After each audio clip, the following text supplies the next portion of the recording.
자, 시작해 보겠습니다. 이론서 우리 지난번에 후기행태주의까지 한번 봤었잖아요. 그렇죠? 거기서 남은 일부분 또 다룰 텐데 또 시간이 좀 지났으니까 약간 복습을 해보면 항상 그림 가지고 정리하시는 거예요. 그렇죠? 지금 보면 행태주의가 있었다. 행태주의 같은 경우에는 인간 행동의 원인을 실험을 통해서 밝히는 게 매우 중요하다. 뭘 사용해서? 논리실종주의를 활용해서. 자, 그런데 보편적인 법칙을 발견해내는 것은 사회현상에서 너무 힘들 뿐더러 당시 후기행태주의가 등장하게 된 이유가 격동기였었죠, 여러분. 미국 사회에서 격동기. 격동기는 뭐다? 사회 문제가 대단히 많던 시절이다. 야, 이렇게 지금 흑인 폭동도 있고 월남전 반대 운동도 전국적으로 일어나고 있는데 보편적 법칙을 밝히는 게 뭐가 그렇게 중요해? 일단 문제 해결부터 잘 하자. 그렇죠? 그래서 후기행태주의는 기술성을 굉장히 강조하게 됩니다. 이러한 후기행태주의의 영향을 받아서 행정학에서는 신행정학이라는 게 나오게 되는데 기본적인 내용은 같아요. 그리고 정책학도 마찬가지입니다. 양자는 모두 다 당연히 후기행태주의처럼 기술성을 강조할 수밖에 없는 거예요. 기술성이라는 건 뭐다? 문제 해결을 얘기하는 거지. 자, 그런데 이 문제를 해결하기 위해서 가치에 대한 연구가 중요하다고 했었잖아요. 후기행태주의 같은 경우에는. 자, 그러면 후기행태주의는 가치 연구를 강조하는데 이 가치 연구를 위해서 무엇을 활용할 것이냐. 그게 남은 숙제가 되는 거예요. 그래서 이 현상학이라는 학문을 활용하게 되면 가치에 대한 연구, 즉 방향성에 대한 연구가 용이해진다고 봤었죠. 그럼 지금부터 현상학이라는 게 뭔지 한번 가볍게 볼 필요가 있는 거예요. 그 내용이 여러분들 이론서 40페이지에 나와 있는 거예요. 거기 지금 맨 위에 보면 현상학을 활용한다고 나와 있죠, 여러분? 후기행태주의라든가 신행정학은. 자, 그런데 가치 연구에 적용된다는 포인트 있죠? 그게 중요한 거예요. 거기다 딱 체크를 해두세요. 이 내용에 대해서 제가 설명을 좀 드릴 거예요. 가치 연구에 적용이 된다. 사실 이 현상학 있잖아요. 이거는 뭐 행정학의 그것이 아니에요. 원래는 이 현상학이라는 것은 철학에서 나온 거예요. 철학. 그 철학에서 이제 에드문드 후설이라는 사람이 현상학이라는 학문을 만드신 분인데 그걸 활용하자는 뜻이에요. 그걸 활용하면 정부가 어떤 방향으로 나아가야 될지 도움이 될 거다. 지금 이렇게 생각하는 거예요. 자, 그럼 차근차근 한번 시작을 해볼게요. 여기서 페노메넌이라고 하죠. 영어로 현상이라고 합니다. 여기서 말하는 현상의 정의가 뭐냐면 인간의 감각기관으로 느낄 수 있는 그 모든 것을 현상이라고 하는 거예요. 근데 이 현상학을 주장한 후설이라는 학자는 기존의 철학이 인간의 감각기관으로 연구할 수 없는 분야를 연구하고 있었다. 지금 보면 삽질하고 있었다. 지금 그렇게 비판하고 있었어. 그게 뭐냐? 형이상학이라는 말을 한 번쯤은 들어봤을 수도 있어요, 여러분. 형이상학이 뭐냐면 인간의 감각으로 느낄 수 없는 분야를 연구하는 부분이에요. 그런 거 하지 말자는 거예요. 후설의 견해 같은 경우 감각기관으로 느낄 수 있는 부분을 연구하자. 그게 바로 현상학이었거든요. 그럼 형이상학의 예시는 뭡니까? 다양하게 들 수 있어요. 당시 철학자들 같은 경우에는 이런 논쟁 같은 거 되게 많이 했어요. 신에 대한 존재 증명 같은 거. 그 다음에 이런 거 진짜 실제 있었던 얘기야. 바늘이 있다고 가정을 하자. 이 바늘 위에 천사가 몇 명 앉을 수 있는지 서로 논쟁하고 그랬었어요. 야, 이런 거 하지 말자. 의미 없어. 인간의 감각기관으로 느낄 수 있는 분야 연구하자. 그게 바로 나는 현상이라고 생각한다 이러는 거예요. 여기서 말하는 현상은 구체적으로는 뭐냐? 인간의 행동이에요. 이거를 여러분들 거기 공란에다 밑에 같이 판설하겠습니다. 필기할게요.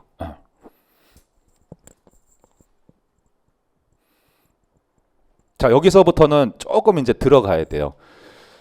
여기서 이제 행동이라는 거는 제가 이렇게 막 움직이는 것만 행동은 아니에요, 여러분. 내가 말하는 거, 그 다음에 가치관 같은 거, 폭이 넓은 개념이 이제 행동이거든요. 사회과학에서 행동은 두 가지로 분류가 돼요. 하나는 행태가 있어요. 행태. 다른 하나는 행위가 있습니다. 두 가지로 나뉘어져요. 그래서 학자마다 생각이 조금 달라요. 야, 나는 행태 연구할 거야. 아니야, 나는 행위 연구할 거야. 학자마다 견해가 조금 다른데 우리 직관적으로 찍어봤으면 좋겠어. 우리 객관식 문제 풀어야 되니까. 허버트 사이먼 같은 경우에는 행태를 연구했을까요? 행위를 연구했을까요? 허버트 사이먼이 주장했었던 행정 이론이 뭐였지? 근데 행태주의라고 우리 지난주에 배웠었죠? 행태주의. 그럼 이 사람 뭐 연구한 거야? 행태를 연구한 거예요, 여러분. 선생님, 그럼 행태가 구체적으로 뭡니까? 어떤 자극에 의해서 조건 반사적으로 나오는 그 모든 행동을 행태라고 얘기를 하는 거예요. 조건 반사적인 행동이에요.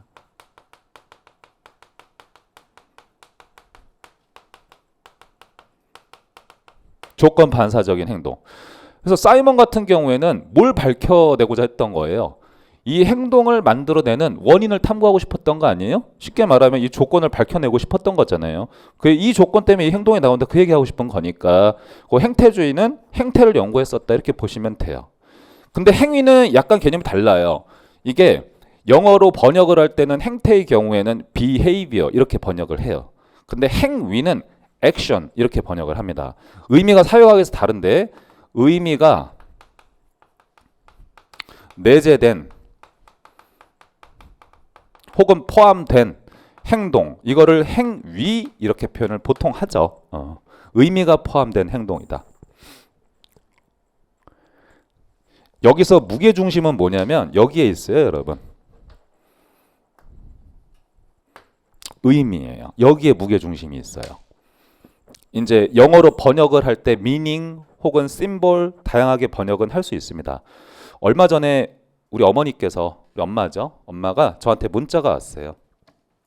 욱진아, 문자로 욱진아, 나 이번 주에 생일이야. 어떤 의미가 있는 거예요? 아니 근데 거기 의미 있는 거예요, 없는 거예요? 의미 있죠. 그래서 이 행위를 연구하시는 분들은 하고 싶은 말은 뭐냐면, 야, 인간이 하는 모든 행동에는 뭐가 포함되어 있다? 의미가 포함되어 있다. 그리고 그 의미는 누가 부여한다? 사람이 부여한다는 거예요. 자, 그러면 사회 현상을 내가 느끼고 이해할 수 있으려면 행동에 부여한 그 의미 있죠. 그거를 잘 해석하는 게 너무 중요하다. 이렇게 보는 관점들이 있어요. 그게 현상학자의 관점이라고 생각을 하면 돼. 그렇죠?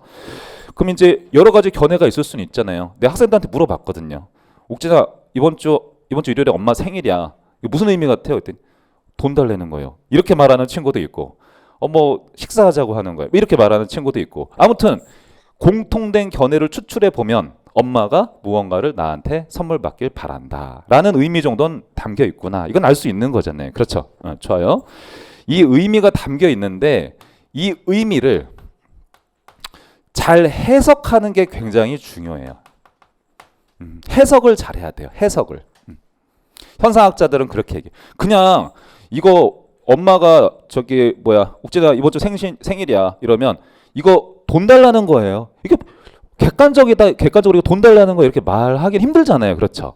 아주 로직하게 해석을 잘하는 게 중요하다는 거예요. 근데 해석을 할 때 여러 가지 맥락을 고려해서 해석을 잘해야 된다. 이렇게 접근을 해요. 거기서 말하는 맥락 일단 적어둘게. 해석을 할 때 맥락을 고려한다. 맥락을 고려해서 해석을 한다. 그럼 이 맥락이라는 것은 행동을 둘러싸고 있는 여러 가지 환경 같은 것들을 뜻합니다. 예를 들어서 맥락이라고 했을 때 대표적인 게 문화 같은 것들도 있을 수 있어요. 문화. 예를 들면 그래. 예를 들면 이런 것들을 잘 고려해서 행동을 해석해야 된다. 그렇죠. 우리나라 같은 경우에는 이제 장례식장에 가면은 이게 뭐라 그럴까? 절을 할 수도 있지만 뭘 할 수도 있어요. 국화를 이제 헌화할 수도 있는 거잖아요. 그렇죠. 그 무슨 색이에요? 흰색이죠. 어떤 의미가 있는 거예요? 그것도 다 의미가 있는 건데 감사하다는 거죠. 흰색 국화를 드린다는 거는 감사하다는 의미예요, 여러분. 멕시코는 노란 국화죠. 다르잖아요? 그럼 노란색 국화는 어떤 꽃말이 들어있을까요? 저 세상에 가서 행복하시라고.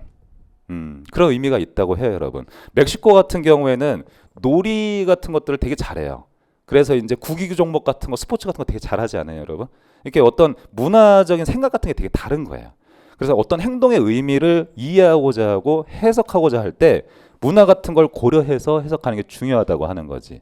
자, 이렇게 해석을 잘 하면 비로소 뭘 알 수가 있냐? 그 행동의 의미를 알게 되니까 행동을 이해할 수 있다, 이렇게 봐요. 사람을 이해할 수 있다. 아, 비로소 그런 행동을 했었구나 라는 걸 내가 깊게 이해할 수 있다는 뜻이에요. 자, 왜 그 행동을 했는지 깊이 있게 이해를 했으니까 이제 뭘 할 수 있냐면 문제를 해결할 수 있는 방향성을 제시하기가 용이해진다는 뜻이에요. 즉, 방향성을 제시할 수 있다.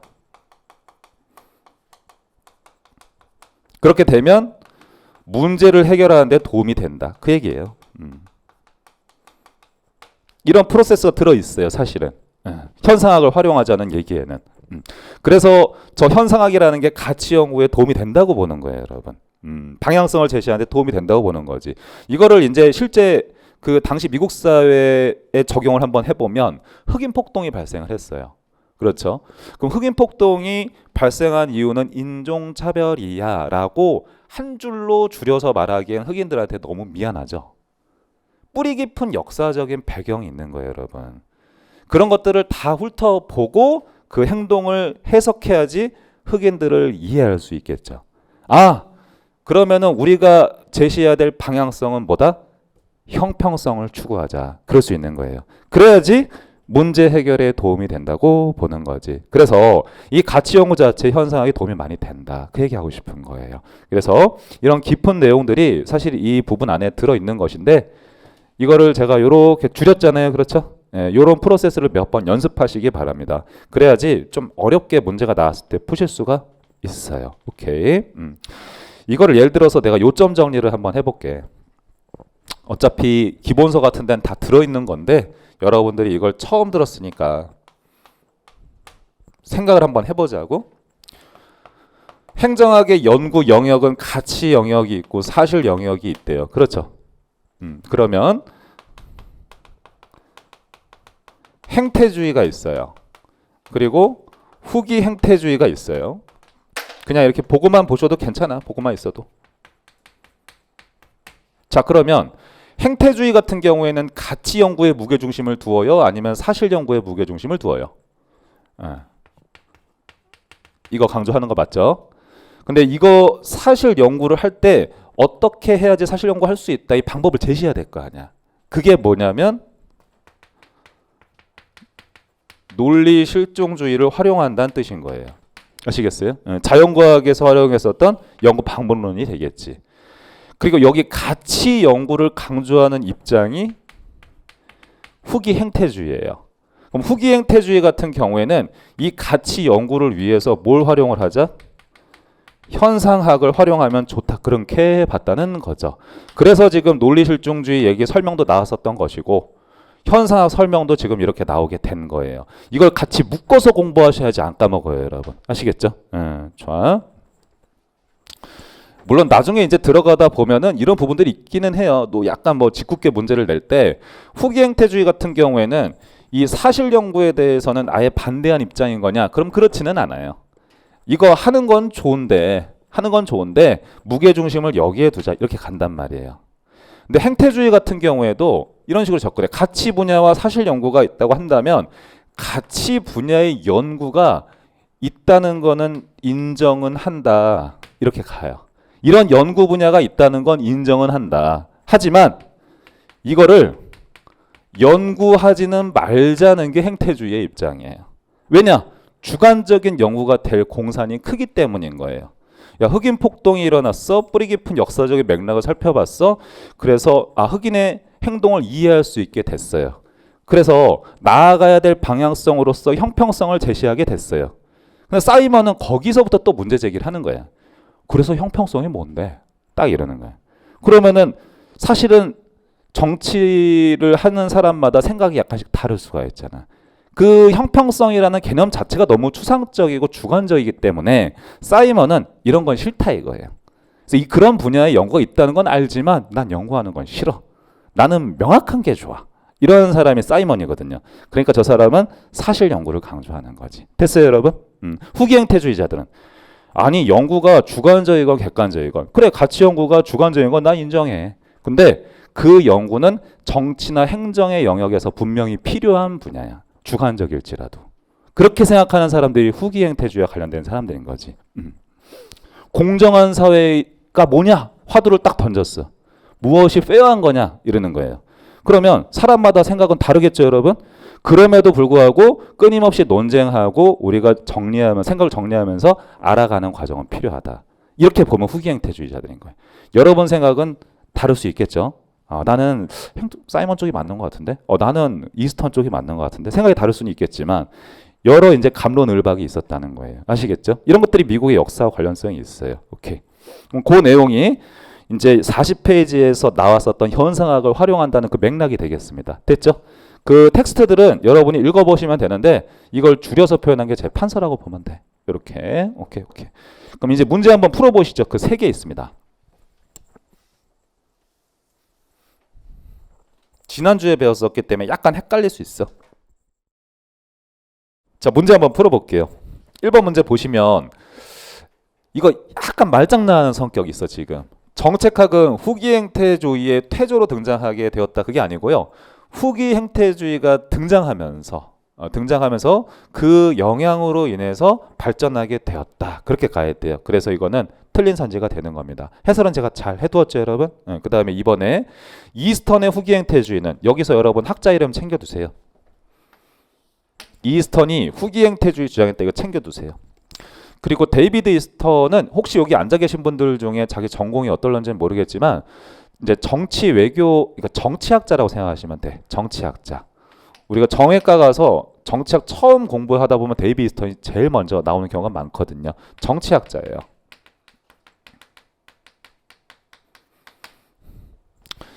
그래서 후기 행태주의는 가치 중립적이고 과학적인 연구를 강조하였다 이렇게 되어 있어요. 자 보세요 여러분. 이거 많이 나오는 워딩이거든. 가치 중립적이고 과학적인 연구를 강조한 것은 후기 행태주의예요? 아니면은 행태주의예요? 행태주의라고 해야 되겠지. 그래서 얘는 행태주의예요, 여러분. 그러니까 틀린 선지가 되겠죠, 여러분.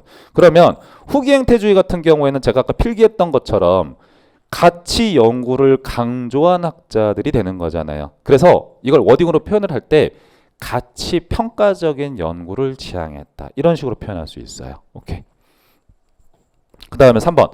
후기 행태주의는 이게 등장한 배경이라고 돼 있네. 60년대 다 체크하세요. 흑인에 대한 인종차별 나왔죠, 여러분? 흑인에 대한 인종차별 그리고 월남전에 대한 반전대모 및 강제징집에 대한 저항 등 이게 핵심이에요. 미국 사회 혼란이라고 되어 있죠. 이 미국 사회 혼란이라는 게 이렇게 치환하면 된다고. 격동기라고 얘기를 한다고. 그래서 올바른 선지 같아. 격동기라는 거는 크게 봤을 때 두 가지라는 거예요, 여러분. 흑인이 폭동한 거, 흑인 폭동, 그다음 월남전 반대 운동. 이걸 다 합쳐서 격동기라 한다. 그렇게 보는 거지. 오케이. 됐어요. 지금 여기 있는 워딩들이 문제들 있잖아요. 오학습 문제들. 나중에 기출 문제 풀다 보면은 진짜 많이 나올 거예요. 별거 아닌 것 같지만 정말 중요합니다. 그 기초를 쌓는데 41페이지 있죠. 거기에서 신행정학 한번 보도록 할게요. 이 신행정학 같은 경우에 틀잡기 그림 먼저 보시죠. 이거 기존에 배웠었던 후기 행태주의 틀잡기하고 똑같잖아요. 그렇죠. 기본적으로 같아요. 후기 행태주의의 영향을 받아서 신행정학이 나오게 됩니다. 그럼 신행정학은 행정학이 되게 친절한 것 같아. 행정학에서 나왔어. 행정학에서. 그 후기 행태주의는 정치학에서 나왔다고 생각하면 된다. 왜냐하면 후기 행태주의는 아까 데이비드 이스턴이 만들었다 그 얘기 했으니까 학자는 왈도가 되겠습니다. 기본적인 전체적인 내용이 같아요. 어떻게 하냐? 이렇게 공부하고 끝내버리세요. 후기 행태주의하고 신행정학은 같다 생각을 해버리세요. 어떤 측면에서 같은 거예요? 문제 해결을 강조한다는 측면에서 같다는 거예요. 왜냐하면 둘 다 격동기에 나오게 됐거든요. 60년대 말에. 그래서 문제 해결을 강조한다는 것은 과학성이 아니라 기술성을 강조한다. 이렇게 공부하는 거지. 오케이. 비슷하죠, 여러분? 이거 어렵지 않아요, 진짜. 몇 번 연습을 하는 게 필요할 뿐인 거야, 단지. 자, 등장 배경 볼게요. 시험에서 몇 번 언급이 되는 게 있어서 미노부룩 회의에다 체크하세요. 미노부룩 회의. 1968년 9월에 왈도를 중심으로 신진학자들이 미노부룩 회의에서 신행정학을 처음으로 주창하게 되었다. 그렇게 아마 접근하게 될 거예요. 그래서 기존의 행정학에 대해서 비판했다. 기존의 행정학이라는 건 그럼 뭘까? 행태주의라고 생각을 하면 돼. 행태주의. 왜냐하면 지금 이 그림 자체가 그렇잖아요. 이렇게 후기 행태주의하고 신행정학이랑 현상학 같은 경우에는 한편이라고 생각하자. 제가 이렇게 얘기했었지. 요거를 다 비판하는 입장이 되는 거예요. 얘는 문제 해결을 잘 못한다는 거예요. 인과 법칙을 실험실에서 발견하는 데에만 너무 초점을 두더라. 그런 까닭에, 그리고 그렇게 실험을 하더라도 보편적 법칙 발견하는 게 사회현상에서 얼마나 힘든데. 그렇죠? 그래서 새로운 방향을 제시했다. 문제 해결하자는 거죠. 60년대 미국 사회 혼란을 해결하지 못하는 학문적 무력함에 대한 반성으로 나타났다. 요점이 뭐예요? 논리실종주의에 기초한 어떤 행태주의를 비판했다 이러는 거지. 저기 논리실종주의에 기초한 행태주의를 비판했다는 말도 잘 느꼈으면 좋겠어 나는. 왜 그러냐면 아까 얘기했던 것처럼 행태주의는 사실 연구를 강조하는데, 즉 검증 가능한 연구를 하자는 걸 좋아하는데, 이걸 하기 위해서 논리실종주의를 활용하자는 얘기인 거지. 예, 저런 걸 잘 느끼는 게 되게 중요한 거예요. 막연하게 공부한다기보다도. 그래서 지금 이 선지 같은 경우에는 이번에 23년도 국가직 9급에서 정답이 되었었던 선지예요. 1번 문제에서. 어렵지 않았었지. 자, 그럼 신행정학의 기본 입장을 몇 가지 한번 볼게요. 비슷하죠, 이제. 왼쪽에 있는 칸을 중심으로 공부해서 딱 보는데 어떻습니까, 지금? 기술성을 강조한다는 표현이 딱 나오게 되는 거예요. 사회문제 해결을 강조한다. 그럼 예를 들어서 이제 행정학에서 말장난하는 부분 한번 보면 신행정학은 후기 행태주의의 영향을 받아서 연구의 실용성 및 현실 적합성을 주장한다. 이런 표현이 있죠. 그럼 여기 실용적인 연구를 하자, 현실 적합적인 연구를 하자, 이건 다 뭐랑 관련성이 있는 거예요? 당면한 사회 문제를 빨리 해결하자는 거예요. 아시겠죠? 네, 그래서 여기 있는 내용들 자체가 전부 기술성과 관련된 워딩들이에요. 전부 다.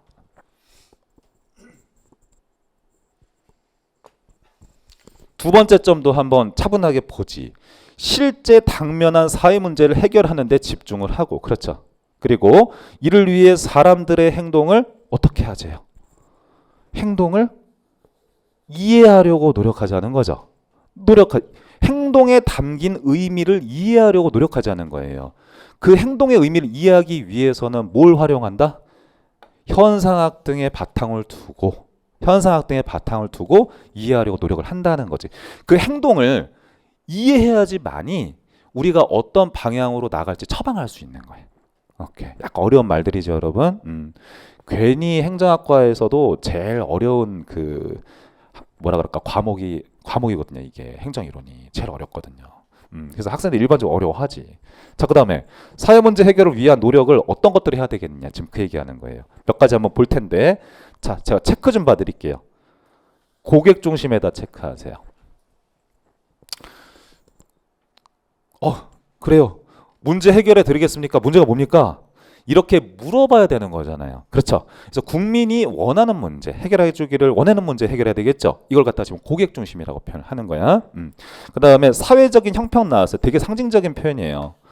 여기서 사회적 형평이라는 것 자체가 형평성을 추구한다는 의미거든. 그럼 형평성은 왜 추구합니까? 흑인 폭동이 있었잖아요. 흑인 폭동이 있었기 때문에 인종차별하지 말자. 형평성을 추구할 수밖에 없는 거죠. 그 다음에 조직의 인간화라고 나와서 약간 어려운 얘기예요. 이거는 밑에 있는 두 번째 점과 같이 비교해서 봐야 돼요. 일단 두 번째 점 먼저 볼 텐데, 시민 참여에다 동그라미 하세요. 시민 참여.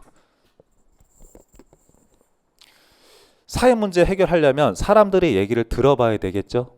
그러니까 시민의 참여를 강조할 수밖에 없어요. 자, 그런데 한번 생각을 해볼게. 기존의 관리주의에서 그토록 좋아했었던 관료제라는 조직은 사람들의 견해를 경청하려고 할까요? 그렇지 않으려고 할까요? 그렇지 않으려고 하는 경향이 되게 강해요. 왜 그러냐면 관료제는 굉장히 집권적인 조직 구조예요. 그래서 위에 있는 계층에 있는 사람이 가장 많은 의사결정권을 지니고 있지 않습니까? 이 사람이 지시하는 대로 움직이는 게 바로 관료제 조직이거든요. 그러니까 이런 관료제 조직을 별로 안 좋아해요, 신행정학은. 그래서 이걸 뭐라고 하냐면 조직의 인간화를 추구한다. 관료제 내에서는 인간은 하나의 부속품에 불과하거든. 상관이 시키는 대로 움직이는 하나의 부속품에 불과해요. 근데 현상학을 활용하자고 했었잖아요. 현상학에서 인간은 어떤 존재예요? 내 행동의 의미를 능동적으로 부여할 수 있는 그런 존재잖아요. 근데 부품처럼 만들어버리는 관료제를 안 좋아할 수밖에 없는 거지. 그래서 이걸 어려운 표현으로 조직의 인간화를 이제 추구한다 이렇게 표현하는 거예요. 제가 괄호 열고 써놨죠? 부품화 반대 이렇게. 자, 그다음 세 번째 점. 정치행정 이론론에다 체크하면 돼요. 정치행정 일원론에 가까운 입장이다. 이건 이제 첫 시간에 배웠었던 내용이지 뭐. 정행 이론론 같은 경우엔 기본적 개념이 뭐냐? 행정을 하다 보면 어느 정도의 결정을 할 수밖에 없다. 집행도 당연히 하는 것이다. 이게 바로 정치행정 일원론인 거 맞죠, 여러분? 즉 행정부한테 어느 정도의 정책 결정을 할 수 있는 권한을 주자 이러면 정행 일원론이에요. 근데 이걸 왜 찬성을 하냐면 당연한 게 사회 문제가 굉장히 많잖아요. 복잡한 시기잖아요. 그러니까 문제를 적극적으로 해결을 잘 할 수 있으려면 행정부한테 뭘 줘야 돼요? 재량을 줘야 된다. 지금 그 입장인 거죠. 그래서 이원론에 가깝다 이러면 틀린 선지가 되는 거예요. 일원론에 가까운 입장이다.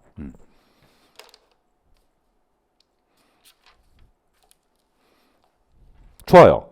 문제 한번 풀어볼까요? 바로 한번 풀어보세요. 뒤에 있는 거. 자, 한번 같이 풀어볼게요. 자, 보세요, 여러분. 23년도 국가직 9급이죠. 신행정학은 실증주의적 방법론을 비판하고, 자, 시험 선지에서 요거 동그라미 하세요. 실증주의적 방법론이다.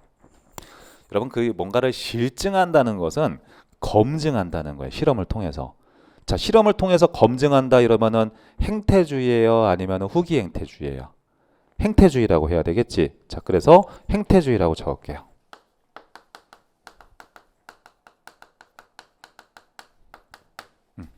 이거를 비판하고, 그렇죠? 비판하고 사회적인 형평성과, 즉 정부가 나가야 될 방향성으로서 형평성과 적실성을 강조하였다. 이거는 현실 문제를 해결할 수 있는 적실한 연구하자는 거예요. 그래서 적실성이란 표현 자체가 곧 기술성과 친한 표현이에요. 올바른 선지가 되는 거죠. 자, 그 다음에 2번 문제 한번 볼게요. 신행정학은 행태주의와 논리실종주의를 비판하면서 등장하였다. 이거 맞아요, 틀려요? 올바른 선지죠. 그렇죠, 여러분? 여러분 1번하고 2번하고 문제가 다릅니까? 같죠? 그렇죠? 그래서 행정학 공부하는 친구들 중에서 똑같은 워딩이 있는지 교재에서 찾아보는 친구들이 있어요. 그렇게 공부하는 거 아니에요, 행정학은? 행정학은 그 안에 있는 의미가 중요한 거예요. 문장은 변형이 항상 이렇게 돼요. 아시겠죠, 여러분? 그게 행정법이랑 차이점이에요. 행정법이랑 국사라든가. 3번 문제. 신행정학은 행정의 능률성을 강조했으며 논리실종주의 및 행태주의의 주장을 지지하였다. 두 가지가 불편해, 내가 봤을 때. 첫 번째, 형평성을 가장 강조했어요.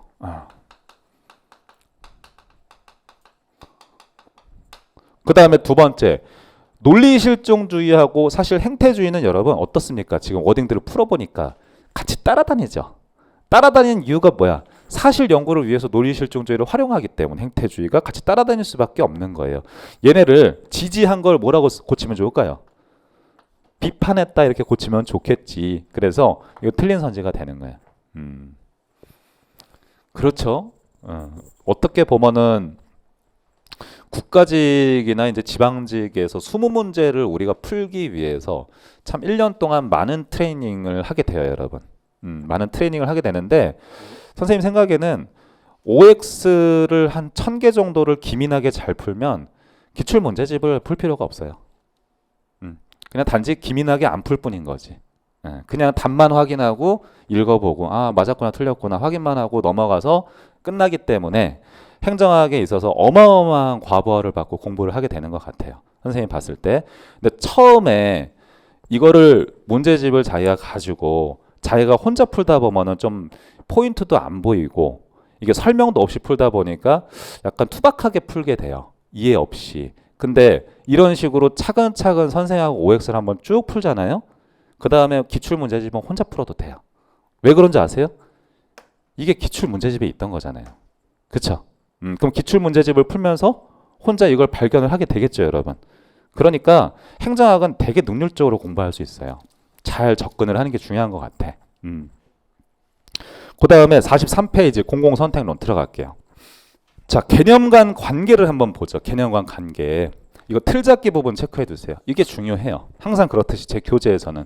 지금 보면 관리주의가 또 한 번 나왔네. 관리주의. 여러분 관리주의는 우리 뭐라고 배웠습니까? 능률적인 관리가 행정이라고 보는 그런 다양한 학자들의 견해를 다 모아둔 게 관리주의였었죠. 자, 보세요. 여기서 중요한 건 관리주의는 어떤 조직 구조를 선호했었어요. 그게 중요해. 관료제죠, 여러분. 자, 행정학은 친절합니다. 관리주의는 관료제를 좋아해. 아시겠죠? 다시 관리주의는 관료제를 좋아해. 관료제를 선호해요. 관료제를 선호한다 이렇게 적어두세요. 관료제를 선호한다. 제가 관료제 조직을 한번 이렇게 그림으로 보여드렸었죠, 여러분. 삼각형인 거 맞죠, 여러분? 조직 구조 형태가 이런 모양새인 거 맞죠? 그리고 여기에 계층이 안에 있는 거 맞죠? 좋아요. 맨 위에 계층에 있는 사람한테 많은 의사 결정권을 부여하죠. 의사 결정권이 조직의 상층부에 쏠려 있다 이러면은 집권화라고 할까 아니면 분권화라고 할까? 집권화라고 하는 거예요. 권력이 집중돼 있다는 뜻이에요, 여러분. 자, 관료제는 집권적인 조직이에요. 집권적인 조직. 집권적이에요. 집권적이에요. 그럼 집권적이면은 선생님 좋은 거 아닙니까? 의사결정도 후딱후딱 빠르게 할 수 있고 나쁘지 않은 것 같은데요. 맞아요. 선생님도 집권적인 게 좋을 수도 있다고 생각을 해요. 언제? 그 사람이 대단히 윤리적이고 투명하고 똑똑한 사람일 때는 그런 사람이 나라에서 통치해줬으면 좋겠어요. 쉽지 않아서 그렇지. 그런 사람 찾기가 그렇잖아요. 근데 이 공공선택론을 주장한 학자분들은 인간이 뭐냐 이렇게 딱 질문하면 이렇게 생각해. 인간은 너무너무 이기적인 존재래요. 그리고 자기 이익을 추구하려고 그 이익을 극대화하려는 존재가 인간이라고 바라봐. 자, 그럼 이제 한 가지 들어가면 돼. 그런 특징을 지닌 게 인간인데 권력을 많이 주게 되면 그 권력 가지고 뭐 하겠어요? 자기 이익 추구할 수밖에 없다고 봐요. 그래서 관리주의는 관료제 조직을 활용하죠. 근데 관료제 조직은 기본적으로 집권적이죠. 근데 공공선택론자들에 따르면 인간은 이기적인 존재야. 그러니까 이 권력을 가지고 뭐 한다? 사익 추구하게 된다는 거예요. 그래서 공공선택론자들은 집권이냐 분권이냐 양자 선택해라 이랬을 때 집권을 싫어해요. 뭘 좋아한다? 분권을 강조한다. 그래서 분권화를 강조한다. 체크하시면 되는 거예요. 공공선택론이 뭐냐? 그거를 떠나서 이 공공선택론자들이 무엇을 좋아하는지를 아는 게 되게 중요해. 집권은 싫어한다는 거예요. 분권을 좋아한다. 그래서 분권과 경쟁을 선호한다. 이렇게 적어두세요.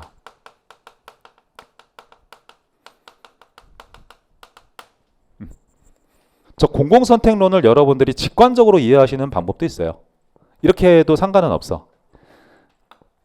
이게 퍼블릭을 번역한 거예요. 공공이. 이거를 국민이라고 생각해도 돼. 그리고 여기 선택한다는 거는 말 그대로 내가 초이스 딱 선택한다는 뜻이에요. 그 집권적인 조직에서는 국민들이 선호하는 서비스를 공급하기가 어려울 수 있다. 관료의 이해관계에 맞춰서 공공 서비스를 국민한테 공급할 수밖에 없다라고 봐요. 왜? 인간은 이기적이기 때문에 집권적인 구조에서는 국민에 대해서 굳이 관심을 많이 두지 않는다는 거지. 따라서 국민이 선호하는 서비스를 공급받을 수 있게 하려면 그렇죠? 어떻게 해야 된다? 분권과 경쟁 체제를 만드는 게 좋다. 지금 그 얘기하고 싶은 게 공공 선택론이 되는 거죠. 국민이 서비스를 선택하게끔 만들자. 그런 시스템을 만들자는 거예요. 공공선택론. 자, 밑에 예시 한번 볼게. 다 어떤 표현들이 들어가 있어요? 분권과 경쟁이라는 표현 들어가 있죠. 자, 그래서 우리 처음에 행정부라는 것은 중앙도 있고 지방도 있다고 했었단 말이야. 그럼 중앙하고 지방 간에 경쟁 시스템이 붙는 게 가급적이면 좋겠죠, 여러분. 또 한편으로 정부하고 민간 업체 간의 어떤 경쟁 시스템이 붙는 것도 나쁘지 않단 말이지. 우리 이제 항상 날씨 예보 같은 거 한번 보잖아. 일기예보 같은 거 보면 기상청도 슈퍼컴퓨터를 활용해서 일기 예측을 해요. 하지만 이제 네이버 같은 데 검색을 해보면 다른 민간 회사들도 일기예보 서비스를 제공하는 곳들이 있다고. 그게 뭐예요, 여러분? 다 분권과 경쟁이 되는 거죠. 이런 시스템을 도입하자는 거예요. 시장은 치열한 경쟁이잖아요, 여러분. 이런 것들을 정부 기재에도 도입을 하자는 거예요. 아시겠죠? 그럼 공공선택론. 그래야지 국민의 선호에 맞는 서비스를 정부가 공급하기가 쉽다. 그 얘기하는 거예요. 여러분들 그래도 이런 건 들어보셨죠? 전화로 119 누르면은 누구 와요? 소방관들 오시잖아요. 그럼 이거는 선생님은 정부에 진짜 관심이 많아요. 진짜 관심이 많아요. 이건 뭐예요? 민간 구급대가 오죠. 서울시에서 운영하는. 그렇죠, 여러분? 민간 구급대라는 게 있어요. 민간 구급대라는 게 있다고. 여러분들이 이제 누가 되게 아파. 갑자기 지금 전화해야 돼요. 소방관한테. 그럼 119에 신고할 수도 있지만 여기다가 신고를 할 수도 있는 거예요. 아시겠죠, 여러분? 이런 거 알아두시면 좋지. 이게 다 뭐예요? 공공선택론이에요. 어렵지 않잖아요. 그렇죠? 이러한 시스템을 도입하자는 거예요. 국가 관리할 때. 그래야지 국민의 선호에 맞는 서비스를 정부가 공급할 수가 있다. 정부가 왜 그러냐면 긴장하겠지 뭐. 민간 구급대 엄청 일 잘하네. 우리도 더 잘해야 되겠다. 이렇게 할 수 있는 거거든. 경쟁이 붙는 거니까. 자, 의의와 목적 들어갈게. 등장 배경이라고 되어 있어요. 자, 좀 워딩이 긴데 체크만 딱 봐드릴게요. 경제학자에다 체크하세요. 경제학자들이 창시를 했고 정부 실패가 발생한 후라고 되어 있는데 나중에 정부 실패는 따로 배워요, 우리가. 그럼 정부 실패는 뭐냐면 미국 사회에서 이제 국가가 부도났었던 시기예요. 그게 1970년대거든요. 이게 발생하고 나서 오스트롬에다 체크하고 행정학의 지적 위기 출간을 통해서 행정학의 정체성 위기를 지적하고 행정학에 적용을 했다. 요점은 어떻게 돼요? 경제학자들이 창시하고 오스트롬이라는 학자가 행정학에 적용했었다. 그 정도 보시면 돼요. 여기서 무게중심은 어디에 있어야 되냐면 경제학자가 만들었다. 이렇게 두시기 바랍니다. 사실 이거 지극히 시험의 관점이에요. 두 번째 점, 오스트롬은 이거 어려운 말들 들어있으니까 내가 좀 설명을 해야 돼. 윌슨 베버리안이라고 되어 있어. 윌슨 베버리안. 여러분들 이거 기억나요?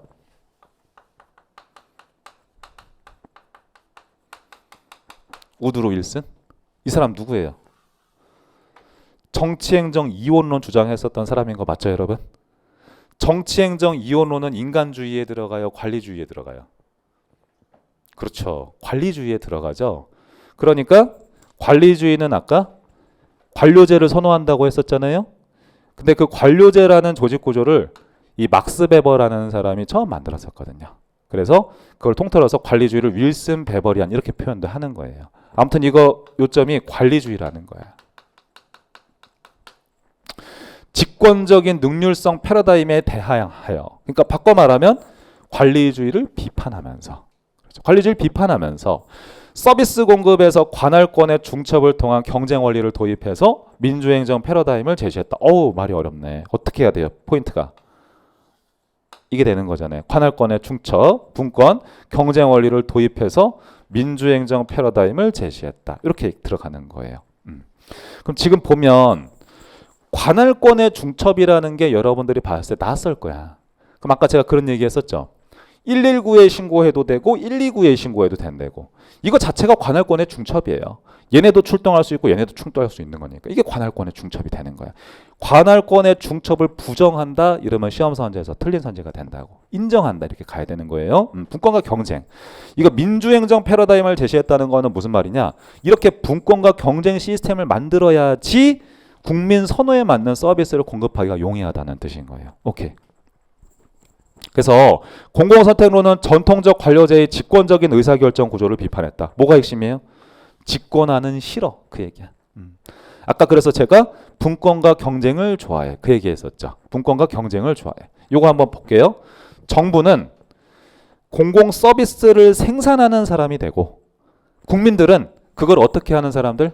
선택하는 사람들이라는 거예요. 그러니까 시민들은 소비자라고 가정을 할 때 직권화된 의사결정 구조를 지니고 있으면 경쟁이 없잖아요. 그러면 소비자들이 자기 입맛에 맞는 서비스를 선택하기가 어려워진다고 보는 거예요. 여러분들 지금 워딩이 되게 길고 많이 읽었잖아요. 그럼 기억하면 되는 건 뭐예요? 분권 경쟁 생각하세요, 여러분. 분권과 경쟁. 분권과 경쟁. 그리고 경제학자가 창시했다. 오스트롬이 도입했다. 요 정도 느낌 아니에요, 여러분? 그리고 뭘 비판하면서 등장했다? 관리주의 비판하면서 등장했다. 그렇게 가는 거예요. 안 그렇게 하면 여러분 행정학 진짜 기억 안 나요. 잘 보세요. 내가 그림으로 이렇게 그리는 이유가 있어. 이게 지금 중요하거든. 공공선택론은 관리주의를 비판했다. 왜? 직권적이기 때문에. 다만 워딩을 다양하게 할 뿐이야. 윌슨 베버리안 패러다임. 관리주의. 그렇죠? 네, 그 다음에 전통적인 관료제. 관리주의. 이렇게 표현할 뿐인 것이지 요점은 얘를 비판하면서 등장했다. 얘는 분권과 경쟁, 얘는 집권. 아시겠어요? 그래서 분권과 경쟁을 강조한다. 이렇게 가면 된다고. 좋아요. 딱딱한 정의도 한 줄 읽어볼게요. 거기에 정의 칸으로 내려가서 시장의 범주 밖에서 일어나는 의사결정을 경제학을 적용해서 연구한 이론 이렇게 정의할 때도 있어요. 학술적으로. 자, 요거 볼게요. 비시장 영역에다 체크하세요. 여기에서 발생하는 의사결정을 경제학을 적용해서 연구하는 이론을 공공선택론이라고 표현할 때도 있어. 그러면 선생님 비시장 영역이 뭡니까? 반대말은 시장 영역이에요. 시장 영역이라는 것은 우리가 돈 내고 물건 사는 곳을 마켓 영역이라고 하죠. 이거 외적인 영역을 비시장 영역이라고 해요. 자, 그럼 비시장 영역이라는 것은 의회 입법부가 있는 곳이 될 수도 있어. 그리고 행정부가 될 수도 있어요. 시민사회가 될 수도 있어. 자, 그래서 여기에서 일어나는 여러 가지 의사결정을 경제학을 적용했다는 걸 좀 쉽게 이해할 땐 이렇게 해도 돼. 경제학에서는 인간은 이기적인 존재로 바라보거든요. 인간은 이기적이고 이익을 극대화하고자 한다는 거예요. 그러면 이제 한번 풀어보자고. 공공선택론에서는 국회의원들, 의원들 있죠. 이 사람들이 이타적이라고 볼까요? 이기적이라고 볼까요? 이기적이라고 보는 거예요. 그러면 행정부 내부에서 일하는 공무원들은 이타적일까요? 이기적일까요? 이기적이라고 보는 거예요. 시민사회에 있는 이익집단들도 이기적이라고 보는 거야. 모든 인간은 어떻다고요? 다 이기적이라고 보는 거야. 마켓에서 물건을 사고 팔 때만 이기적인 게 아니라 비시장 섹터에 있어서 거기에 있는 모든 사람들도 다 이기적이라고 본다는 거죠. 그렇게 바라보고 시장처럼 분권과 경쟁 메커니즘을 비시장 영역에도 도입하자는 거예요. 그 정도 얘기. 목적 한번 보세요. 국민의 선호를 반영한다. 이게 목적이에요. 서비스 공급에 있어서. 저기 129 구급대가 일을 잘해주면 잘해줄수록 119 구급대의 서비스는 좋아지겠죠. 그게 국민의 선호를 반영하는 거지 뭐. 근데 진짜 소방관분들 많이 고생하시거든요. 진짜로.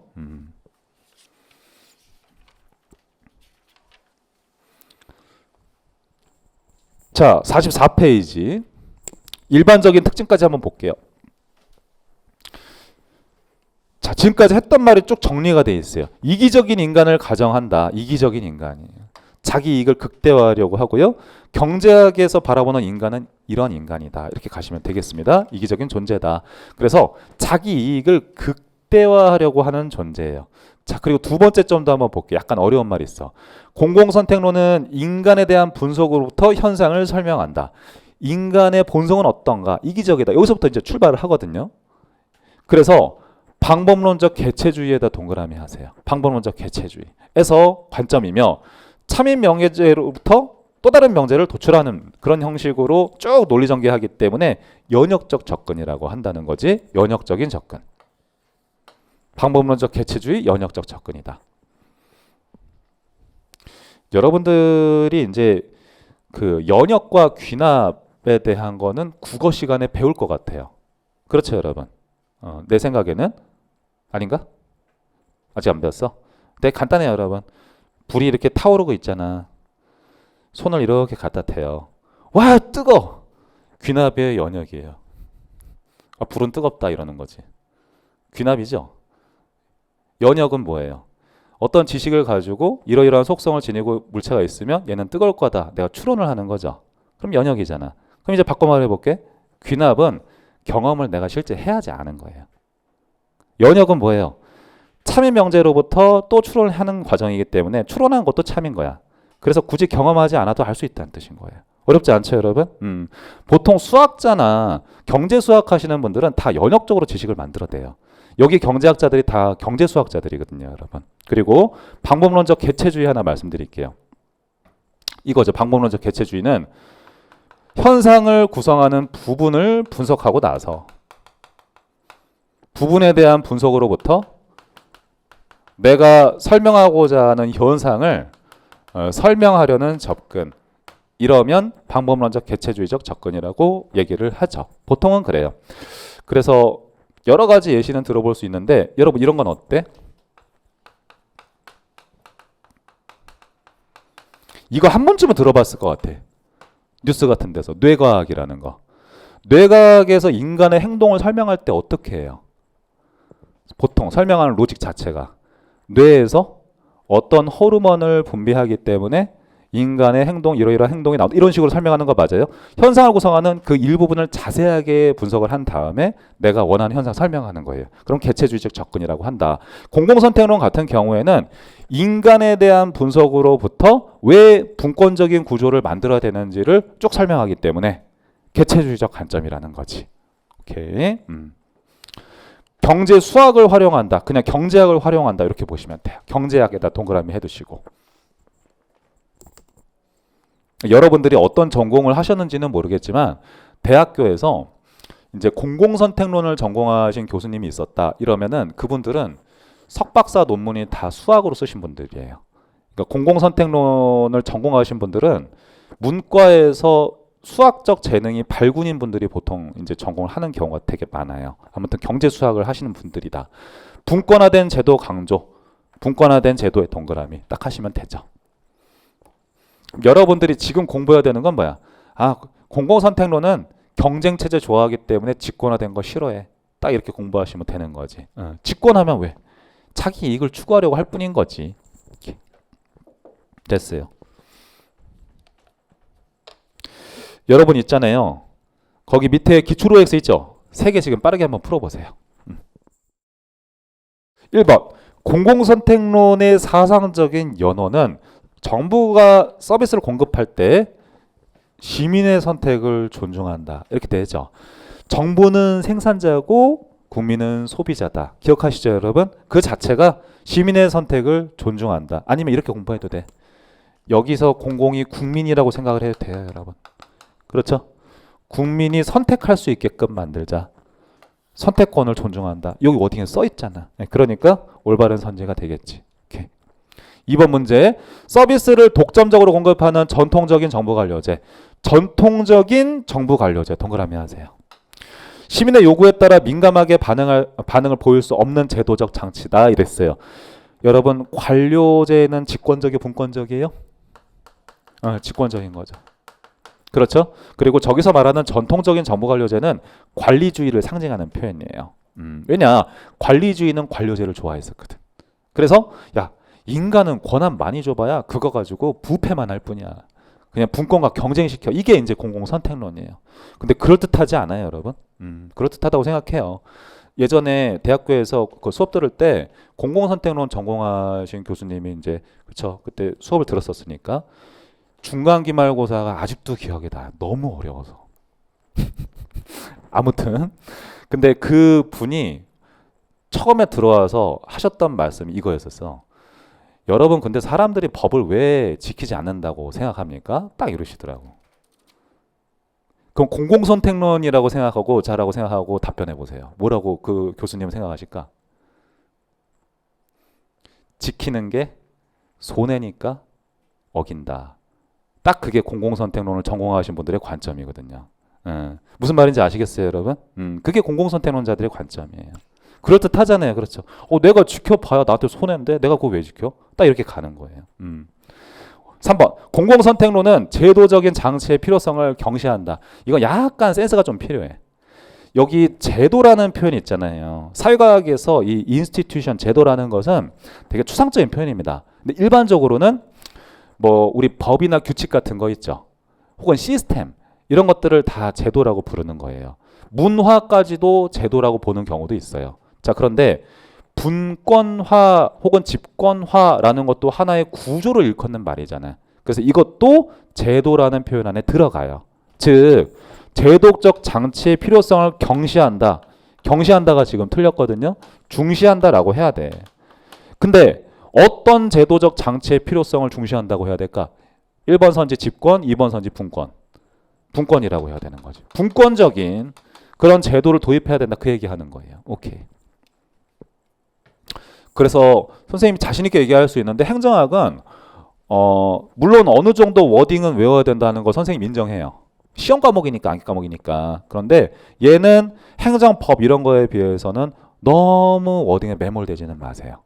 아시겠죠? 유연하게 접근하세요. 유연하게 접근. 그러면 오히려 정복이 빠를 거야. 오히려. 오케이. 잠깐 쉬었다가 그 뒤에 페이지 가겠습니다.